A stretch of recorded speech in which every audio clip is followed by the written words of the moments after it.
Hello and welcome back to Grant Writing Made Clear. I am thrilled to introduce you to today's guest, my friend and my colleague, Dr. Rachel Goode. If you have been looking for insider tips about how to write winning grant proposals, this episode is for you. Rachel and I had such a rich conversation where we dove into what it really takes to craft strong grant applications. We talk about everything from learning the ropes, like finding examples of successful grant proposals and seeking out a mentor, to the actual writing process and how to make your application stand out. And because grant writing can be so intense, we did not stop there. We also chatted about how to take care of yourself along the way. This conversation is truly packed with practical advice, heartfelt encouragement, and a whole lot of wisdom. We had so much to cover, my friend, that I decided to split our conversation into two episodes. So today you'll hear part one, where we dive deep into Rachel's journey and her best tips for navigating the grant writing process. Next week, we'll pick right up where we left off with part one, and we'll start part two, where Rachel will share even more tips and insights. Grab your notebook, settle in, and let's get into part one of this incredible conversation. You're going to love this one. Welcome to Grant Writing Made Clear. The truth is, the grant writing process isn't always clear, but with the right guidance, proven actionable strategies, and expert insights, the process becomes easier, simpler, and yes, clearer. I am Dr. Trinette, your host of Grant Writing Made Clear, and a former nonprofit president turned distinguished professor and behavioral scientist with 2 decades of grant writing experience. I remember what it was like to be a busy nonprofit leader with little time but big financial sustainability concerns. Over the years, I have transformed my skills from securing $1,000 foundation grants to winning multi-million-dollar federal grants. I created this podcast in response to the grant writing coaching requests I've received from nonprofit leaders, entrepreneurs, and professors over the years. Join me each week as I reveal insider strategies and share key lessons that turn wishful thinking into winning applications. Pull up a seat and get ready to be inspired, empowered, and transformed. Whether you're a beginner or a pro looking to sharpen your skills and create a life you love, you're in the right place, my friend. Let's get started. Welcome to Grant Writing Made Clear. I am your host, Dr. Trinette, and today we are joined by my friend and good colleague, Dr. Rachel Goode. Welcome, Dr. Rachel. Thank you, Dr. Trinette. I'm glad to be here. Thank you. I am so excited. I'm so excited that you are here with us today and looking forward to this conversation. You have been so successful with writing grant proposals and winning grant proposals. That's the big one. And so I thought I'd start with you just telling us a little bit about yourself, introducing yourself so my listeners have a better sense of who you are and the kinds of grant proposals you write. Sure. So I am I'd say a behavioral health science researcher. And Mm-hmm. so I am writing grants mostly to fund behavioral interventions for people who are navigating disordered eating and chronic disease. So obesity, type 2 diabetes. And so most of my grants are either using qualitative methods or Mm-hmm. I'm planning an intervention study. Mm-hmm. So I'm, piloting a small program and wanting to see what we can learn about its use in people and how they enjoy it, how they are affected by it, things Yeah. like that. Yeah, I Mhm. love it. I love your work because it really is about helping people And that really is the heart of what we all, I hope we all want to do. So, yeah, I'm just again so happy that you're here and appreciate the impact that you're having in the community. Would you tell us a little bit about your formal training, if you've received any in grant writing, and just how you developed that skill set of writing winning grant proposals? Sure. I really feel like, as I think about this question, I feel like when to get good at grant writing, it's like a couple things, but one thing for sure that has helped me is just the experience of writing grants and having them get rejected. Yes. And getting my feelings hurt Yes. and having reviewers have comments and I'm looking at my writing that I thought was amazing and they're like, "Well, I have questions and I don't Yes. understand why you're doing this and I Yes. don't see what this is about it." And I'm it hurts at first. It does hurt, but I feel like it has helped me. So I remember my first grant was Hmm. an F-31 application when I was a graduate student. And Trinette, I had to do that grant probably, I wrote it 3 or 4 times before it got funded. Okay.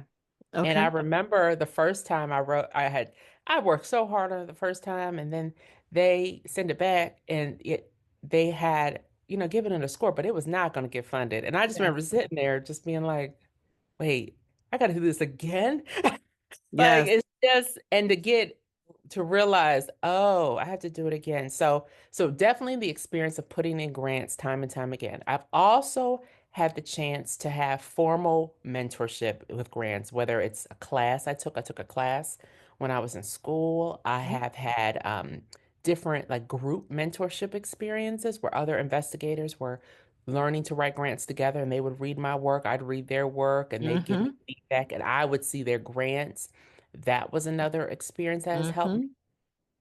And then reviewing Yes. some people who are really kind who have had grants funded, I would review their grants. Yes. And that helped me so much seeing other Yes. people's grants because even as hard as I could work, sometimes I just couldn't even visualize in my mind what it needed to look like until I saw someone else who Hmm. had done it. Hmm. And I'm like, oh, okay. And it opened Yes. my mind to then be able to get it the way it needed to look so it could get funded. So I really know how important it is that people have shared their work with me because Yes. it has helped me. It has really Yes. helped me. So, I yeah, completely agree. And you never forget those people who share their proposals never. with you. You never forget them. Yes, yes. And so I hear you saying being able to look at funded grant proposals helped. I hear you saying learning from mentors and peer mentors helped. And then Yeah. also taking a stab at grant writing, not having it funded, but using that rejection not as a opportunity to stay in your feelings, but using it as an opportunity to learn and grow, revise, resubmit, and try again. Is that right? Yes, Yeah. yes, Yeah, yeah. exactly, exactly. And so with your F-31, which for my listeners who are listening, an F-31 is a grant application that students submit to have their dissertations funded.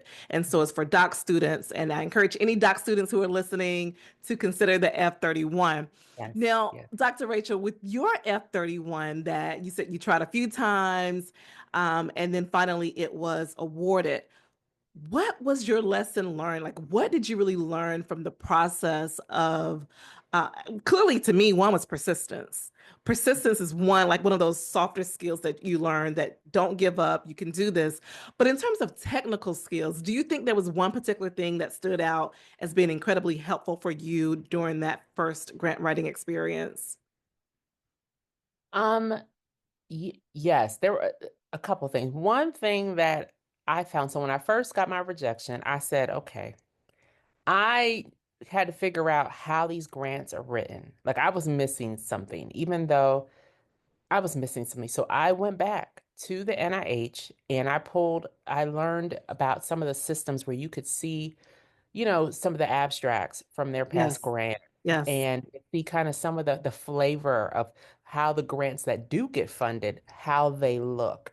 And yes. so I think one of the first things I learned to do was to get my grant in the shape it needed to be so that that organization or wherever I was applying could say, oh, this is one of our grants. Like they didn't have a, they Mm, it instantly it felt and it seemed like it was a fit for the culture of the Yes. organization. Yes. That has helped me a lot. Yes. Um, just to kind of, and it's a small thing, but a big thing, like Yes. to really get it in the shape. Also, another thing that helped was talking to the program officers, Mm-hmm. because one of the first areas I had to realize is that my grant, I had to find out where the best fit would be. And so Mm-hmm. sometimes, you apply someplace and you have a great idea, but if you haven't spent time talking to the program officers and knowing what they're interested in, what is, yeah, again, what's going on in the culture of the organization, what matters, Yeah.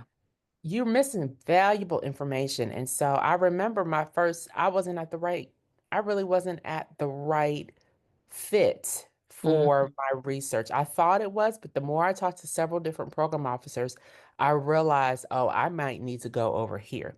Mm-hmm. Um, and then I also was looking at funding rates. Sometimes you apply places and you don't get it not because your grant wasn't great. It was because maybe it's too competitive. Like Yes. maybe that isn't like you just not gonna have as good of a chance. Yes. And Yes.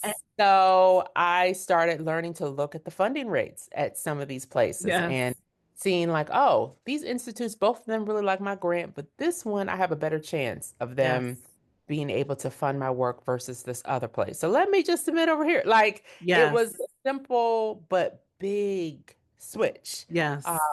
that helped me. I can think of several, my two NIH funded grants, both of those by using that process, it really helped me begin to just see about my best odds.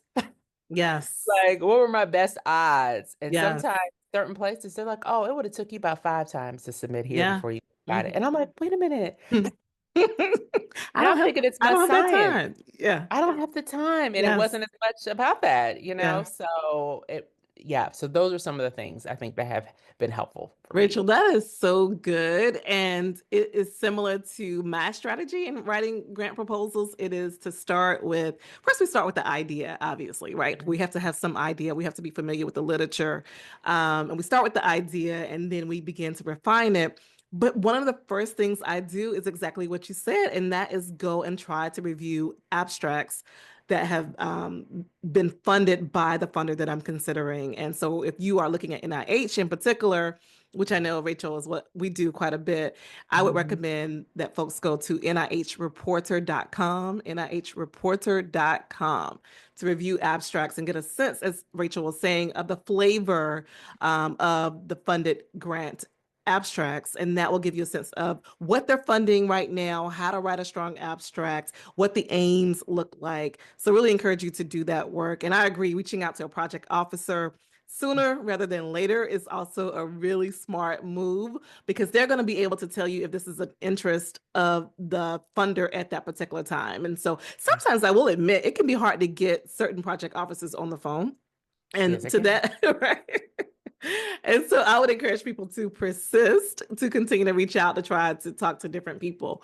Um, as you talked about your very first F-31 grant writing experience and all these tips that you're offering, which are completely right on and consistent with what I do also. I'm curious though about how your approach to grant writing has evolved over the years because I know you've been at this 10 years.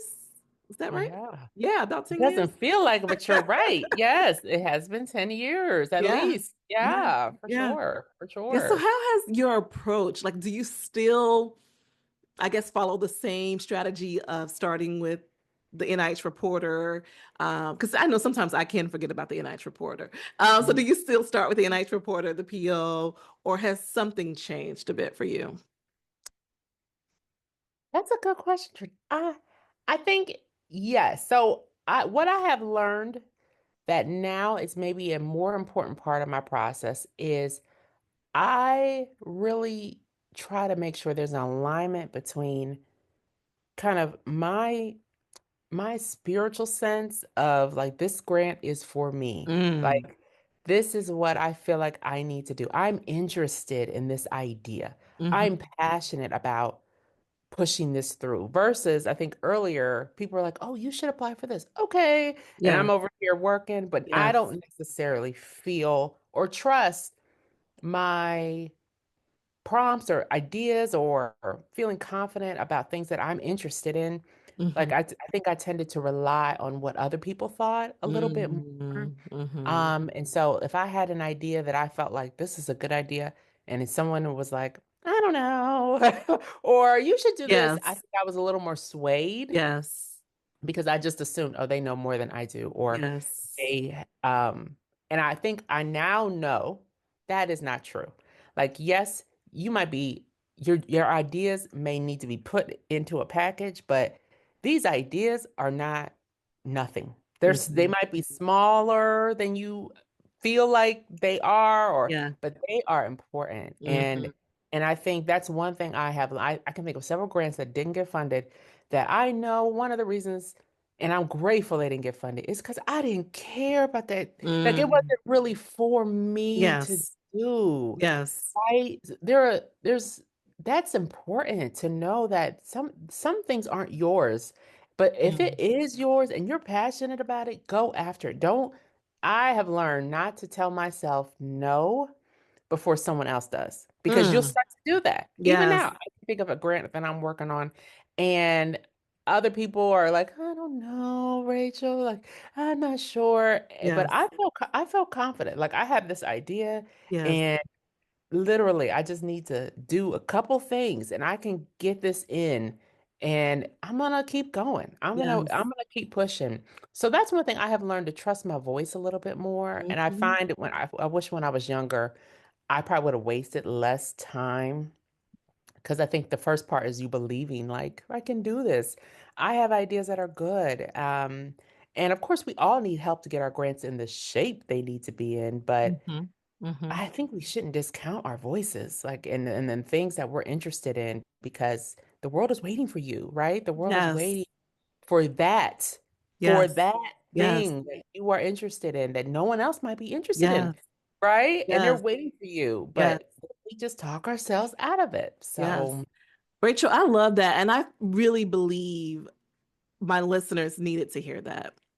Because I talk to so many people who have wonderful ideas, who are doing great work. I was talking to someone recently who is doing work in her nonprofit organization, and she's scared because of rejection, because her mhm, grant wasn't funded. Her idea is amazing, but now she is standing in unbelief related to the yeah, idea because reviewers chose not to fund her grant proposal. that's right. Right. Mm, And so I want to encourage people who are listening today that that idea you have, someone, as Dr. Rachel said, someone needs it, yep, someone can benefit from it. Do not be swayed.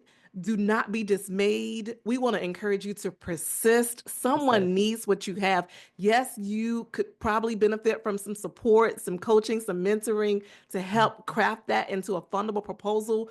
But do not allow negativity, do not allow rejection, do not allow no, other people's beliefs in your idea to delay and to persuade you not to move forward. We just want to encourage exactly. you that Exactly. your idea matters, right?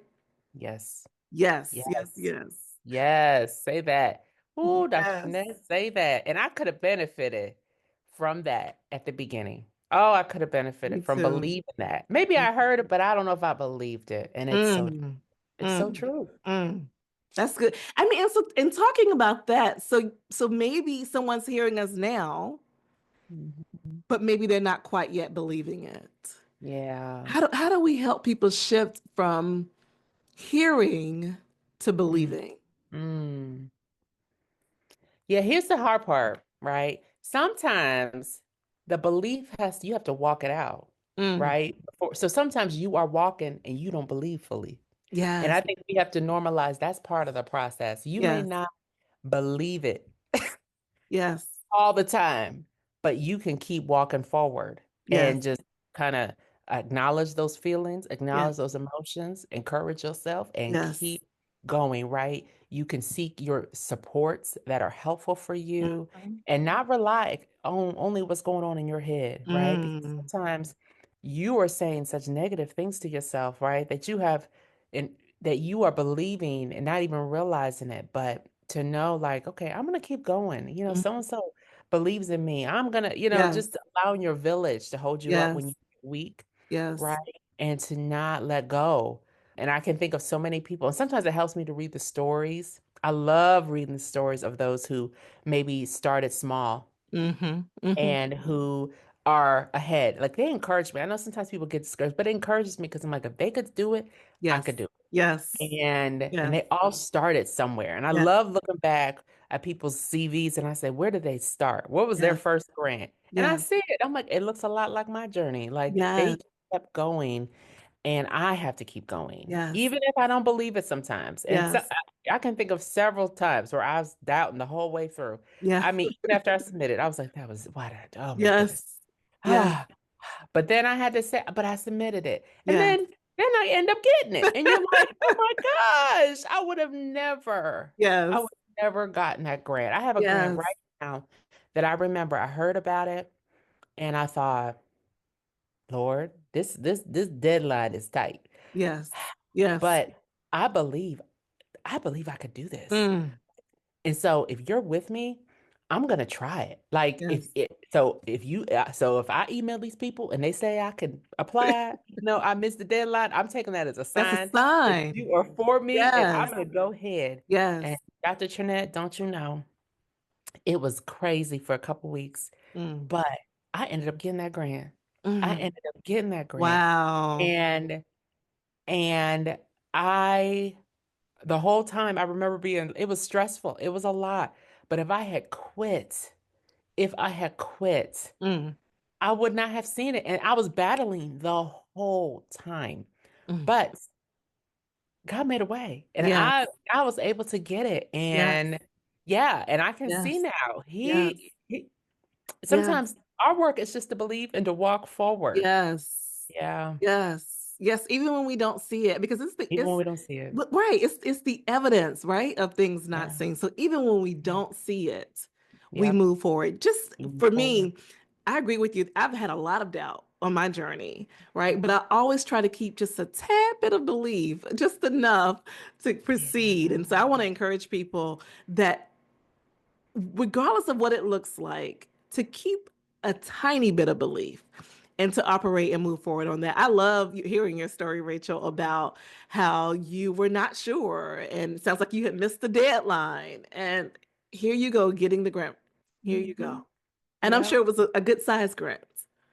It was a good science Yes, grant. Yeah. yes, And I think of all the people who came out and helped me, who I didn't think would help. I can't, that's another thing. Do not be afraid to ask people to help. yes, Sometimes it can be like, oh, they're too busy or this or that, or don't you do that. yes, You send the request. Let them tell yes, you they're too busy. yes, You yes. never know. And I was Right. surprised at this grant has so many people who I didn't know at all. I Wow. just sent a request and I was like, "Can you Wow. help me?" People Good for sending me you. their drafts, their previous submissions, people offering to connect me with so and so. Like so many Wow. people came down Wow. to help me. And I Wow. know if they had not come out, again, if God had not made a way, because I didn't know these people, Yes. but I said maybe, right? That's how a good grant Yes. starts. Maybe. Yes. Maybe. Yes, and this is so good. And it's related to the previous episode where I talked to people and encourage people to reach out to people and ask for the support they need, right? To Yeah. step outside of your comfort zone. No, it may not make sense. Maybe you're thinking they're going to say no. Maybe you're thinking it's going to lead to another rejection. But we want to encourage you to continue asking. You Yeah. never know what they're going to say. You know. Yeah. Yeah, that's so good. That is so good. And so, Rachel, I would love if you would talk to us about how you decide if a funding opportunity is worth pursuing. There are so many funding opportunities out there.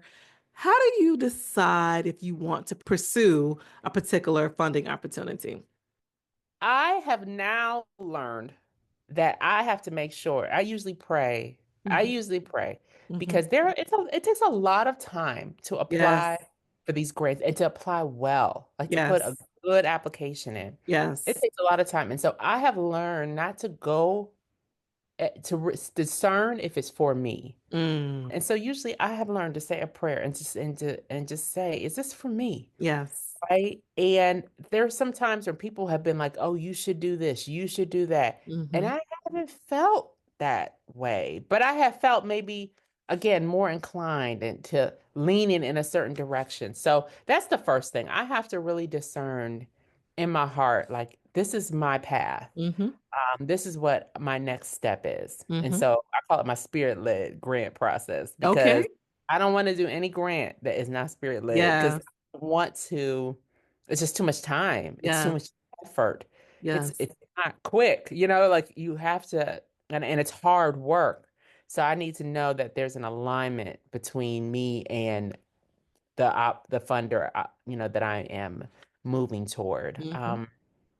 And so yeah, I would say that. And Okay. sometimes I don't always, I have to admit, sometimes I might be doubtful at the beginning. Like I can Mm. think of a grant I'm working on now. And Mm. at the beginning, when I first, someone said, you should think about connecting with these folks. My first thought was like, no, I don't see that for myself. And Mm. so I put it down. I didn't pay attention to it. Then here comes some random person who I hadn't talked to in a while and all of a sudden we're talking about the very organization that I had not paid that much attention to and recommending that I go forward with this. And I thought, okay, I pay attention to things like that. I think we all should. I'm like, okay, wait a Yes. minute. Now it's coming in a different form. This is the second person coming to tell me to apply to this. So I Yes. had to go back and really give it a little bit more thought and say, why not? Just see what happens. Start opening doors. And Yes. so often that's what I'll just start going down the trail.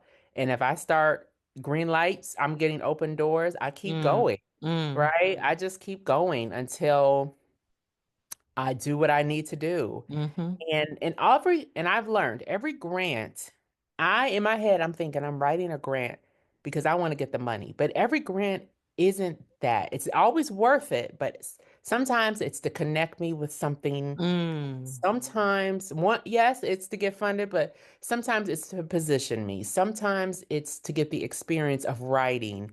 I have found they're not in vain when I do these spirit-led opportunities. They may not turn out always like I wanted to, right? Because the only thing we want is we want to win, right? We Yes. want to fund it. But they're never wasted. It's never Mm. wasted. Mm. And all of the experience is good. I use all of it, Yes. all of it. Yeah. And it's either helps me be a better grant writer, gives me an idea that I can use later, gives me text that I can cut and paste in a future grant, helps me help someone else. Like it's always worth it. And I've just come to be open to the outcome. Yeah. That's helped me approach it better. I'm like, though I really want to get it, I know it's going to help me with whatever is next and ultimately for Yeah. me if I don't get it. And I So, love that because I hear you saying, look, as I think about again, some of our listeners who are battling fear, fear of mhm. rejection in particular. I love that you're telling us to embrace the reality that rejection may occur, but that Yeah. nothing is wasted. Nothing is wasted. It will all lead you. And this is how I think about no. I think about the N is standing for next, the O is standing for Mhm. opportunity. So it will lead you to your next opportunity. Your no Yeah, I will lead you to love your next. that. Yes, yes, yes. So I love this way of just reframing our thinking that the no means the end of the road. It does not. It just simply means we're going to take this, we're going to learn from this, use it, and it's going to either position us for something better or it's going to help us learn a new skill set, something maybe you didn't know how to do qualitative methodologies. And now you have to take a course to learn it because that's what you need for your grant proposal. And so you get that new skill set. But just really thinking about it as nothing is wasted. It will Yeah, take you to the next opportunity. it will. It will. Yeah. Yeah, love it. Thank you so much for tuning in to part one of my conversation with Dr. Rachel Good. Wasn't that incredible? I mean, wasn't that incredible? Do not forget, this is just the beginning. Next week, we'll conclude this interview with even more insights, even more tips, even more encouragement to help you craft winning grant proposals. Make sure you're subscribed so you don't miss next week's episode. In the meantime, if you found today's episode helpful, I'd love it if you would share it with a friend or at least leave a review. Would you do that for me? Thank you so much, and I'll talk to you next week. Thank you for listening to Grant's Writing Made Clear. I hope today's episode gave you inspiration, confidence, and clear information that you can turn into action. Remember, you are not alone. There's a whole community here striving for the same impact. If you enjoyed today's episode, please subscribe, leave a quick review to help more people find the show, and share this episode with others in your network. It really does make a difference. For more grant writing tips and resources, follow me on social media. Until next time, keep showing up, keep learning, and remain determined. I'll talk to you next time. Goodbye for now.